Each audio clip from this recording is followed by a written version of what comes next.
Well, hello there. Somebody popped into view as soon as I turned on my good camera. Let's see here now. Has it focused yet? Image looks kind of blurry to me. Hello, Lori. you dear, you're here so often. So you may have seen the picture I put on this description, and it could have been a turnoff to some people. But baby steps. Yeah, I was walking on the beach the other day and I saw these adorable little footprints in the sand of an, I don't know, 3 or 4-year-old.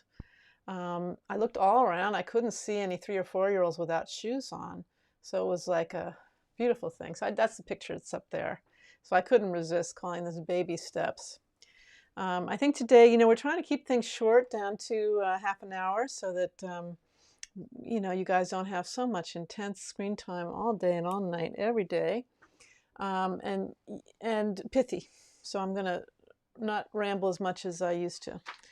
The path of the Bodhisattva is laid out in great detail in the classical Buddhist texts, and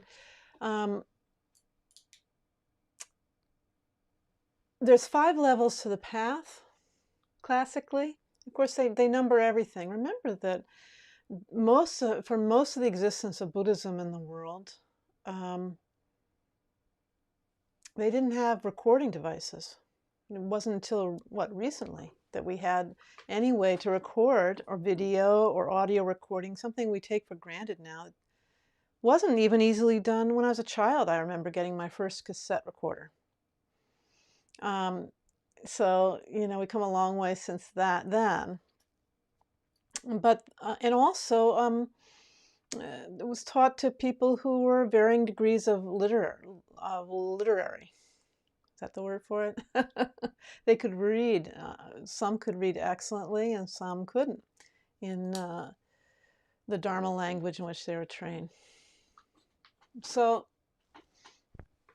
I keep looking at myself in the monitor because it looks like I'm blurry and I don't know why. Why is that? But anyway, we'll just deal with me being blurry. As long as I'm not blurry in my head, we're okay. So it made sense that they would make numbered lists that you could memorize, and very simple ones, and then you could recall the oral instructions of your teacher in the monastery or whatever environment you were learning Dharma in. So there's hundreds of lists. Here, I'm going to make a list of lists. It probably is a list of lists somewhere. And the 2 ways they're classically broken down the path of the Bodhisattva, from not being a Bodhisattva all the way up through complete enlightenment, is the paths and the bhumis, or the levels. And the levels really have to do with sort of what activities you can engage in.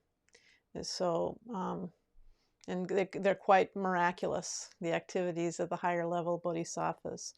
But the path is really pretty clear, much clearer in terms of, it's a way you can look at yourself and say, am I a beginner bodhisattva? Am I a baby bodhisattva, like that kid on the beach? Or am I moving up and to other levels of accomplishment? And most of us here are on the first path, called the path of accumulation. And what are you accumulating? Positive qualities, basically. You're striving when we're beginners, like I am, and you are, probably.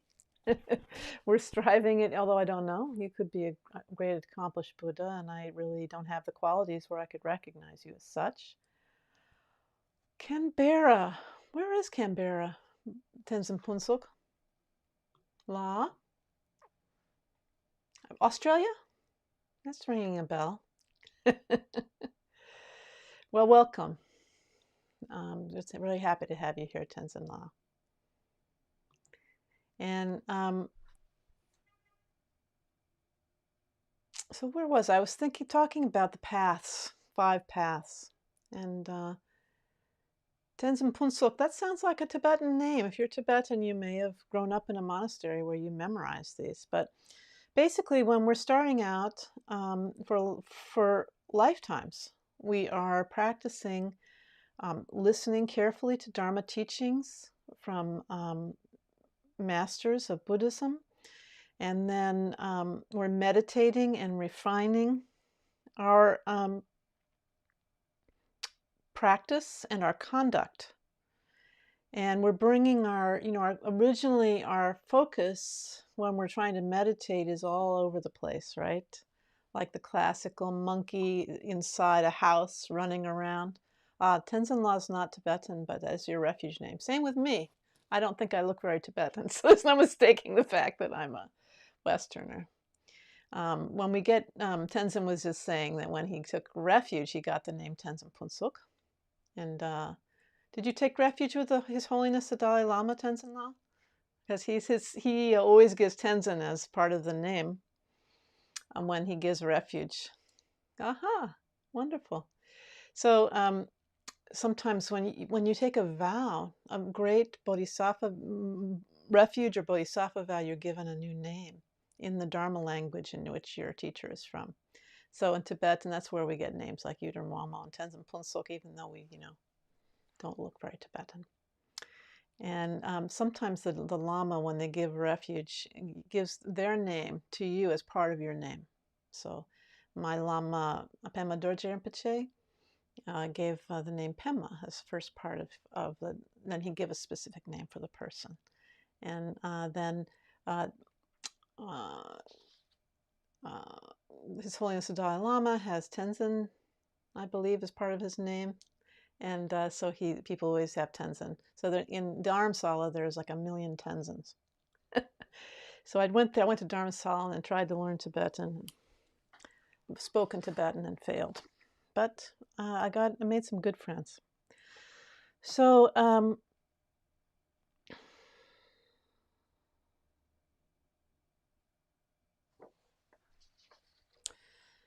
we're starting out and we're building good qualities. And the path of enlightenment on the Bodhisattva, in the Bodhisattva way, takes place over a minimum of 3 incalculable eons.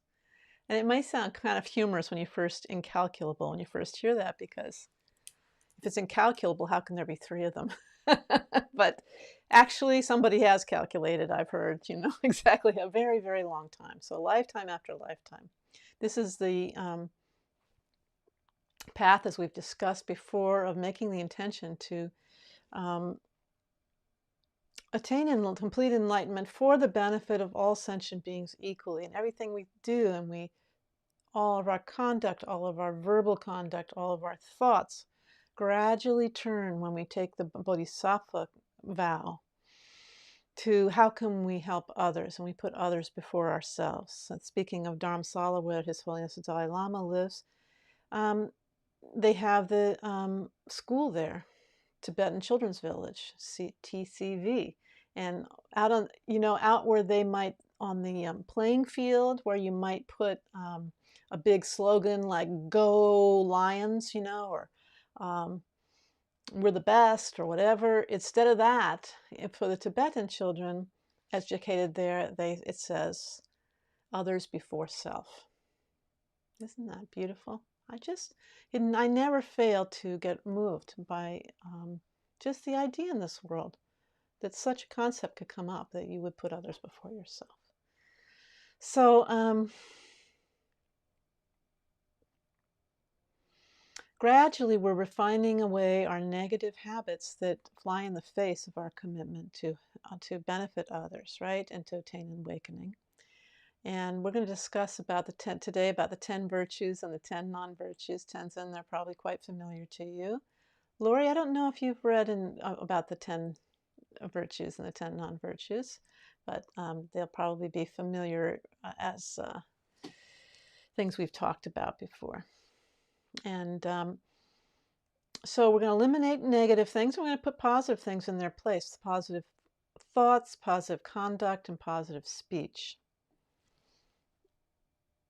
And so I just want to go through these classical 10 non-virtues, and there's 3 that belong to body, 4 that belong to speech, and 3 that belong to mind. And this is what we're kind of aiming for over time as bodhisattvas on the path.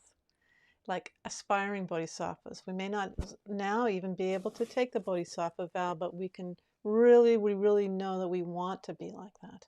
We want to be a great being on the path of awakening, whose heart includes all living beings. So, but we need to gradually, in the bodhisattva path, we need to gradually refine away this kind of conduct, actions that are going to perpetuate the cycle of samsara, cyclic existence, but they're also going to give rise to suffering for ourselves and for others, right? So they're going to, some of them will sound familiar as universal religious concepts. We don't kill. We don't kill. Well, in Buddhism, the idea is we try not to kill anything. Sometimes there's a higher good. An example I've given before is like, a great example would be you're running a homeless shelter, and there are cockroaches and you have to prepare food there. So in that case, your higher aspiration, the bigger, you have to weigh the welfare of the different sentient beings involved. And so there might be an occasion where you would kill if it's really, really necessary. But in general, as a matter of course, we Buddhists, we don't routinely, ants come into our house. This is common in Oakland. Anybody who's been to my house knows that I'm always dealing with ants. Sometimes I get a respite of like 6 months where they aren't intruding. Always, instead of just spraying the ants, we try to plug up the holes where they come in. We try to remove the ants and take them outside. And why are we doing this, really? Well, we're working with our own mind, the mind of, here's a situation where we have something we don't want. We don't want ants in our house, most of us. And how are we going to, and instead we want a nice house without any insects in it. So here we're dealing with this samsaric drive for getting what we want, not getting what we don't want, desire and aversion, and all the reams and reams of afflictive emotions that come along with that. So all of these virtues, let's go through them and see, but I believe all of these virtues and non-virtues will relate to that. So we don't kill. Instead, we protect the lives of other beings. And it's even said sometimes, and I don't know if it's true or not, but some people I've heard swear it's true, that people like with cancer can go and save the lives of a lot of beings, like worms that were going to be used as bait, this kind of thing. In the old Tibet, they would save the life of sheep, and it would be forever marked with something on their ear saying this sheep cannot be killed because the owner said this sheep is going to have a full lifespan. Not stealing, but instead giving, practicing generosity. Not practicing sexual misconduct. We all know what that is. They had very specific criteria for sexual misconduct, but we can speak broadly about that. But maintaining, morality, good conduct around your sexuality.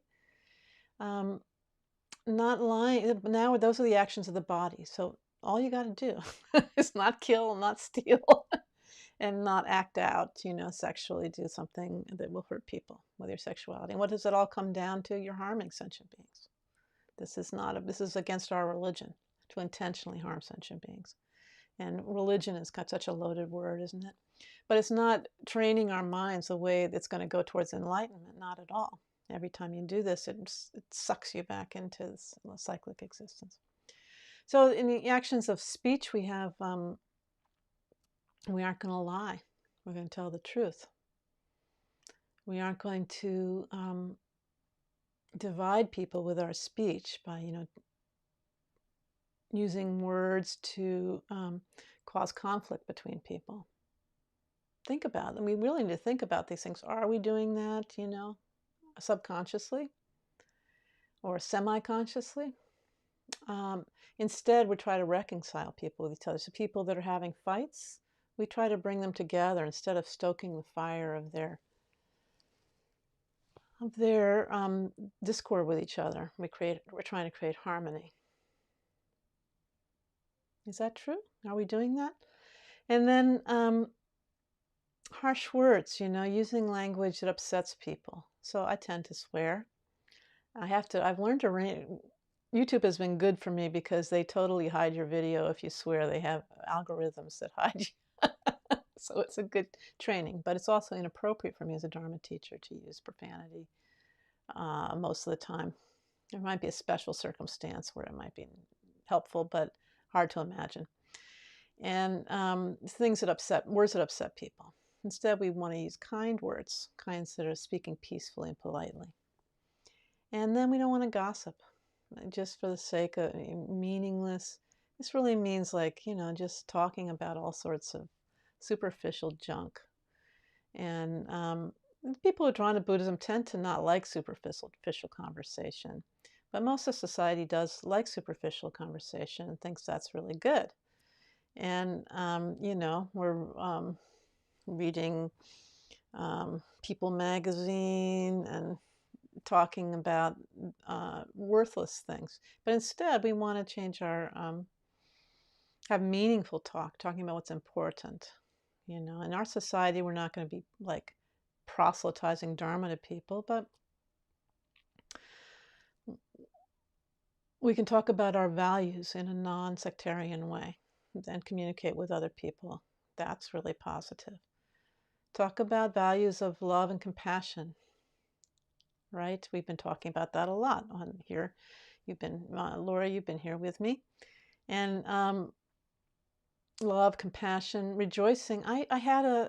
We talked a couple of weeks ago about rejoicing in other people's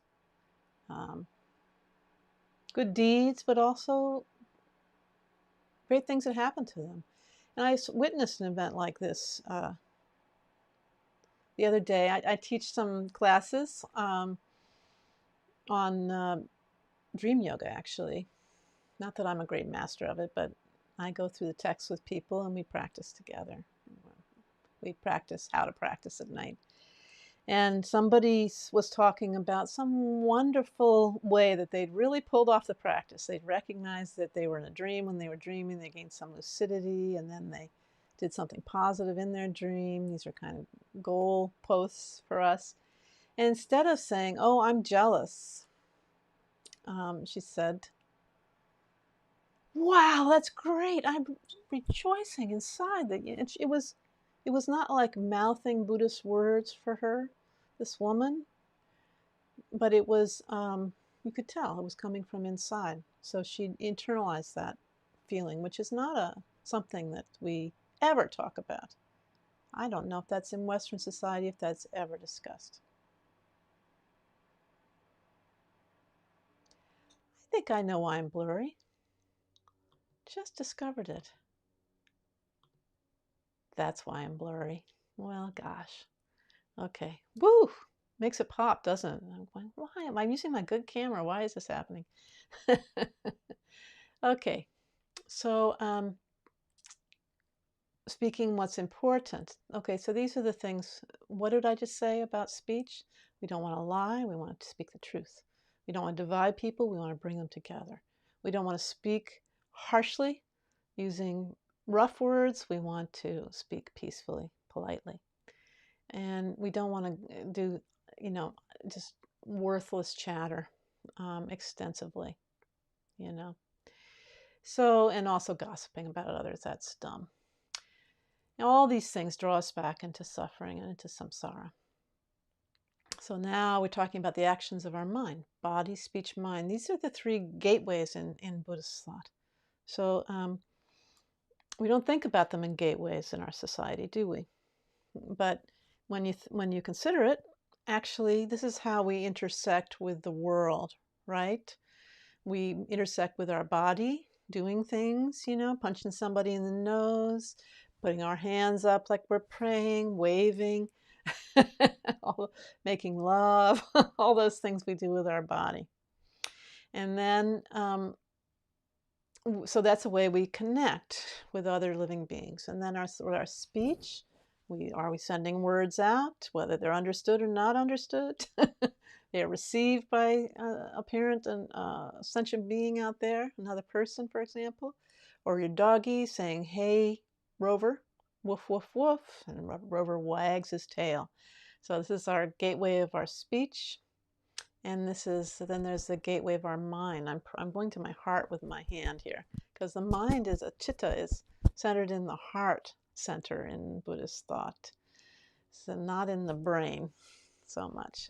That's kind of scrambles your brain, so to speak, to talk about that, doesn't it, that way?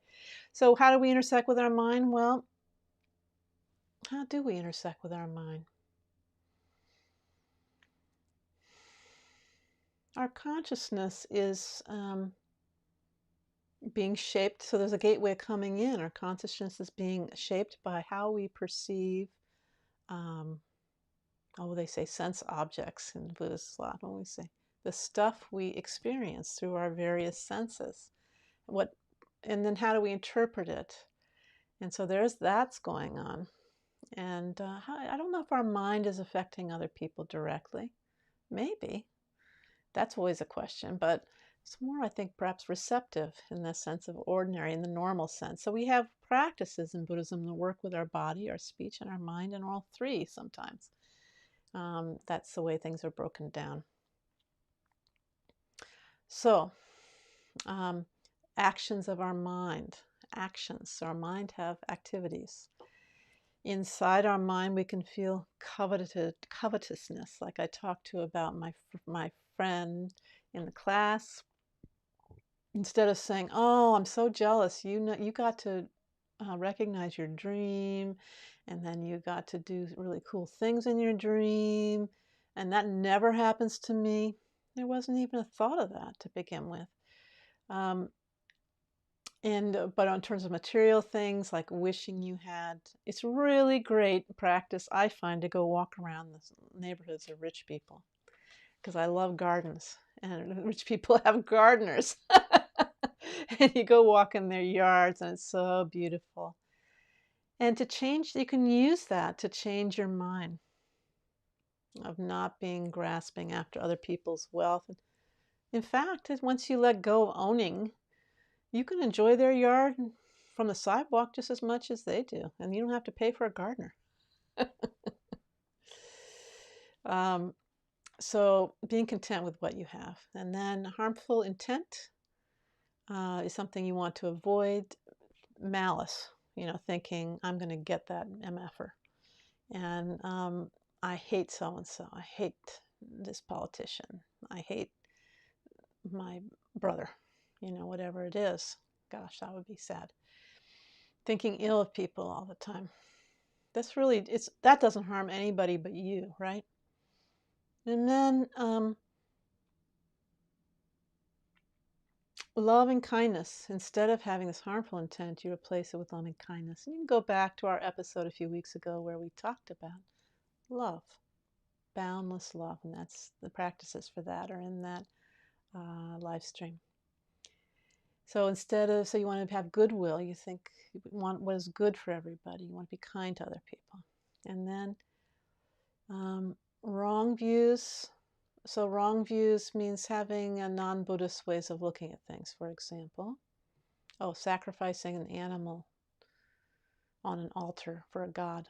That would be really positive, right? No, it's not. It's never positive. That's a completely wrong view. So in terms of our outlook and philosophy, we want to have correct outlook. And how do we get that? We get that by studying the Dharma. And here we are in our last 5 minutes, and I want to talk a little bit about, I haven't gone through all the teachings. I was by a long shot on the path of accumulation, but I want to talk about our real lives here. So these are harsh times. We have you know what the situation is for you, and it depends on where you live, how bad things are. But I think Tenzin, you in Australia, you have fires. And here we have California, we have fires because of climate change and other factors caused by climate change. Too complicated to go into right now. And we have a pandemic, which is very severe. Not as severe in some places in the country. We're doing a little bit better job of wearing our masks. And what kind of feelings does that create in us? How do we work with that in our practice? Any of you guys have any ways that you've been working with that in your practice? You can throw that in the comment box. And what I was thinking about was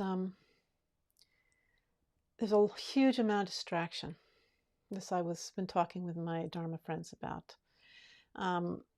I find myself distracted. Yet this morning I caught myself, I'm about to burn a pan on the stove. That's my sort of my barometer, thermometer about how distracted I am. Do I leave the stove on because I don't have Alzheimer's disease? And it's just a matter of getting distracted and going off here and going there. So right now we have to bring our attention back. You can set times.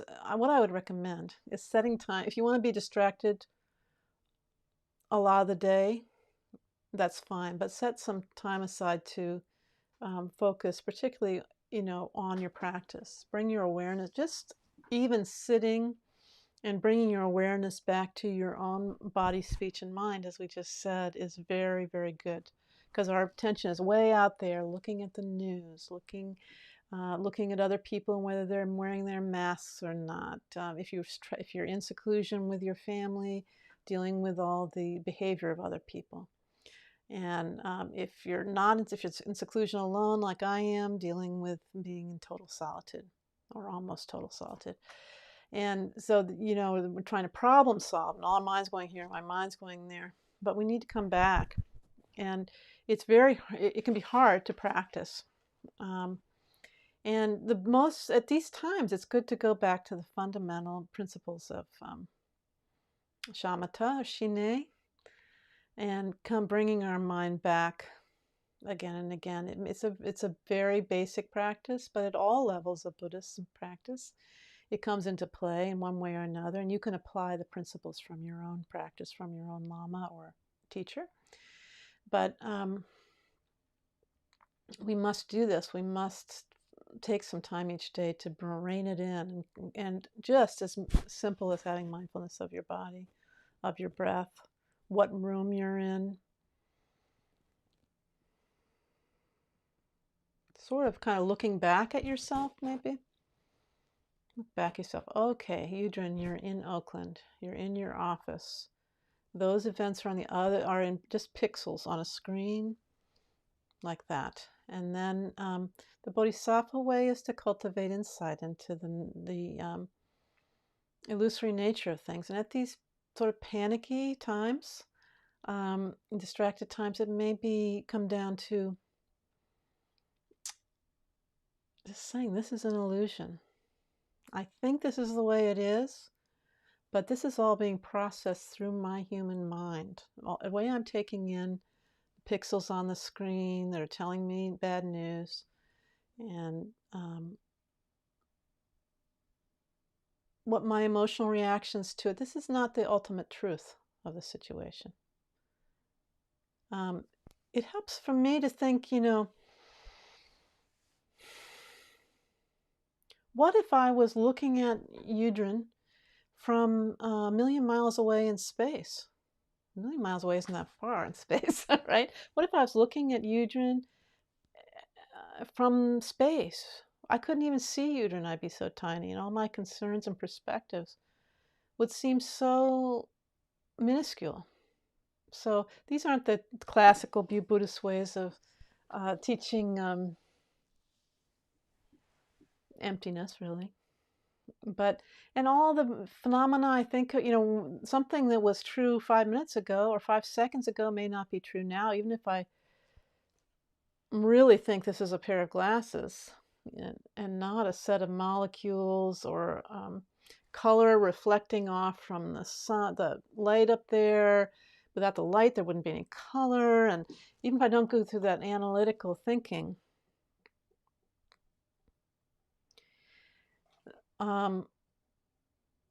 this is temporary. It's coming and going. So in other words, we take things a lot. We can lighten up. So we can lighten up by thinking, by getting out of our, I want to grasp my hands here, our solidified way of thinking about the world, which ultimately is not true, can't be true. So I hope that's clear. And here we are at 6:31. I always seem to go to 6:35. So Tenzin La is contemplating the four thoughts in shamatha vipassana, and produces some renunciation and clarity, from which it's easier to have compassion. Well, that's just what I, kind of said. So we talked about the four thoughts way back, and like a year ago when I started my first live stream. I started with the four thoughts that turn the mind to the Dharma. And so those are really good. And developing some renunciation about samsara, going to turn away from this cyclic existence, been going on around and on and on and on. It's so boring, so much suffering. And then develop calm, abiding meditation, learn how to settle. And then Vipassana is learning the true seeing, getting insight into the empty nature of phenomena. And we talked about that a little bit in the past too. But Vipassana in the Bodhisattva path is a little broader than the Vipassana of the typically, I think, as I've been told, the Theravadins are looking at the Vipassana, or true seeing of the self, as being empty of inherent existence, right, of an identity. But Vipassana can be, in the Mahayana system, also seeing the emptiness, the illusoriness of all outer phenomena. So both together, and you got a good package there. And then watch our conduct, even as we're taking care of ourselves and doing what's necessary. Even if we have a very high philosophical view, like we're Vajrayana practitioners or some Zen practitioner or something, bring it back down at these times of stress and just zip it up, and don't say anything harsh that you're going to hurt people. For heaven's sakes, don't kill anything if you possibly can. And don't take what's not given. These come down to really basic moral conduct too. And develop the aspiration to be a great bodhisattva. Okay, well, we got to cut off there because it's going on too long. But it's nice to meet you, Tenzin Punsok. Hello to everybody out there who's not watching live. Sign up for, click the bell and click subscribe, and then you'll get notified next time we're on. Looking forward to it. I'll see you guys next week. Bye-bye.